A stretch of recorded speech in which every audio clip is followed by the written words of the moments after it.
आपले प्रतिनिधी चंद्रशेखर भांगे आपल्यासोबत जोडलेले आहेत। चंद्रशेखर, आपण पाहतोय आता विसर्जन मिरवणुकीला आता सुरुवात होते आहे आणि संपूर्ण अशी सज्ज तयारी या ठिकाणी पालिकेकडून, मंडळ परिसराकडून, मंडळ प्रशासनाकडून केली गेलेली आहे। आपण श्रीमंत भाऊसाहेब रंगारी या ठिकाणी आहात। काय सध्याचं वातावरण आहे? आता सुद्धा या ठिकाणी आपण पाहतोय गणेश भक्तांची गर्दी बाप्पाच्या दर्शनासाठी या ठिकाणी पाहायला मिळते।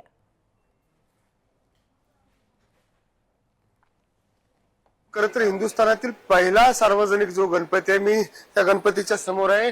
श्रीमंत भाऊसाहेब रंगारी गणपतीला या ठिकाणी आपण बघू शकतो की या सगळ्या ठिकाणी जय्यत तयारी झालेली आहे आणि या सगळ्या विषयी बोलण्यासाठी मंडळाचे विश्वस्त आदरणीय पुनीत दादा बालन आहेत।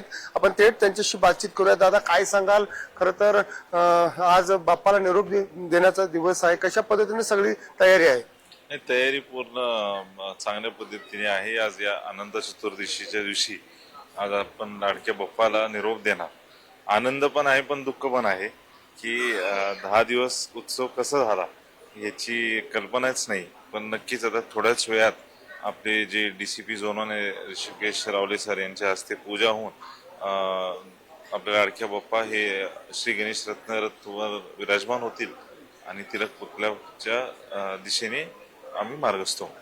खरं तर या वर्षीचा जो रथ आहे तो अत्यंत वेगळ्या स्वरूपाचा आपण केलेला आहे, त्याचं वैशिष्ट्य काय असणार आहे? नाही, श्री गणेश रत्नरथ आहे। फुलांचं आणि रत्नाचं हे दोघांची कॉम्बिनेशनची ही रथ केली आहे आणि रात्री 100% संध्याकाळी जेव्हा 6 वाजता मुख्य मिरवणुकीत तिलक पुतळ्यापासून आम्ही सहभाग होणार आणि रोषणाईचा रथ आहे। तर रोषणाईचं जी लाईट आहे आणि लाईटचे इफेक्ट्स आहे, गोल्ड पायरो आहे, ही संध्याकाळी सगळ्या भाविकांना ते दिसेल आणि त्यांना आवडेल पण।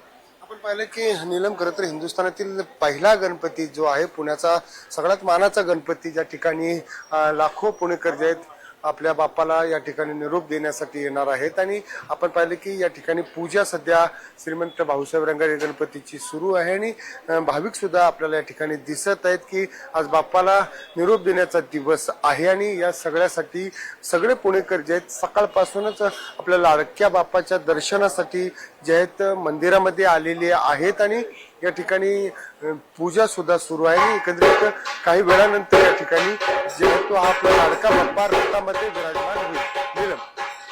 जी नक्कीच, आपण पाहतोय आता थोड्याच वेळात मिरवणुकीला या ठिकाणी सुरुवात होणार आहे।